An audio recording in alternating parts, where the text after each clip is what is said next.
So religion has become more influential in global politics, and it really started taking off in the 1970s. Whereas, people today, if you read contemporary newspapers and magazines and journals and stuff, you would think that it all started in the post-9/11 era, that as a result of 9/11, people started noticing or thought that religion, that's where it really took off. But it actually really started taking off in the 1970s. And there's a threefold story to it. The first is the failure sort of the post-colonial regimes in the 1960s and 70s. So you understand these are states that got independence after World War II, and they were given a chance at sort of directing their states, as running their states. These are people, you can think about Gandhi and others who were educated in the West, go back to their countries and bring ideas, Western sort of ideas out of the university systems, Cambridge, Oxford, Harvard, Tufts, and try to implement those ideas at home. And they failed. And so by the 1960s and the 1970s, you start seeing failed and failing states emerging, and populations sort of challenging their statesmen and saying, why is it you're supposed to be the one providing for the basic goods and services for my society and for me, why are you failing? And so they started challenging political authorities, and helping them to challenge them was church leaders and religious ideas, because many religions are based on the idea of justice and equality. And there were some things that happened. In the 1960s, the Catholic Church started talking about the equality of all people. All people deserve human dignity, not just Catholics.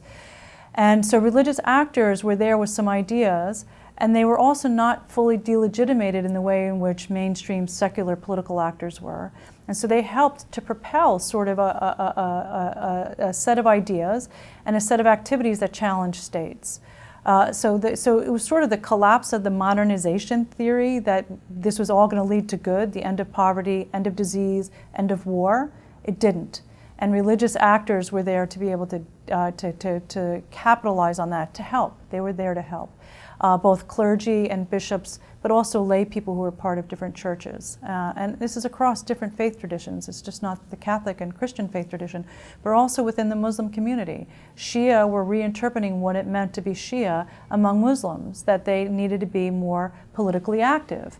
And this sort of led to reinterpretation of doctrine, and it culminated in the 1979 revolution, where they felt that they had the right, actually the obligation, to overthrow the Shah, who was a secular leader, and bring about Sharia law within Iran, right? And so it wasn't just a Christian.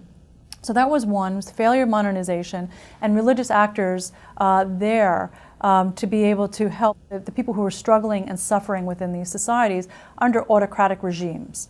The second is democratization. It's related to it, that you do see an increase in the number of countries globally after the 1970s democratize. So voices and ideas, similar to the religion, were being voiced and put into power. So democratization helped propel religious ideas into the global and political arena. And lastly is globalization. Religious actors are transnational actors. Their ideas and their people, their personnel, travel the globe. Why does the Pope travel? The Pope travels because his church is church members. That is what constitutes the church, and he needs to go visit them. When Khomeini was, thinking about the revolution and changing the Iranian government, he had digital cassette tapes that he sent from Paris. He was in exile in Paris in the 70s, and he sent them back to Tehran. And so as a transnational actor, right, he had ideas that were flowing across this community, similarly the Catholic Church. John Pope II, going around Eastern Europe in the 1980s and basically wagging his finger at these regimes saying, you need to do better by your people. You have an obligation. These people are relying on you. And so this globalization of ideas and movement of people really helped propel religious ideas into the global arena and empowered domestic level actors to be able to challenge their states and their regimes. And they did. Where now it's 2017, and religious actors are not going anywhere. And if anything, they're becoming stronger. We now have this fight against ISIS. You can look at votes around the world. People want religious actors to have a say in politics. They don't want religion to necessarily be a private matter, that it should be and needs to be part of the public discourse.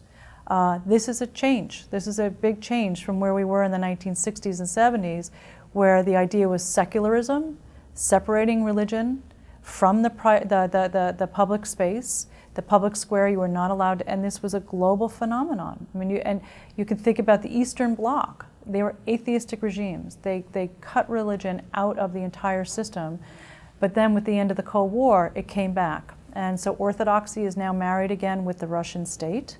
And then around the world, you're seeing this demand to have more and more religious ideas as part of public policy.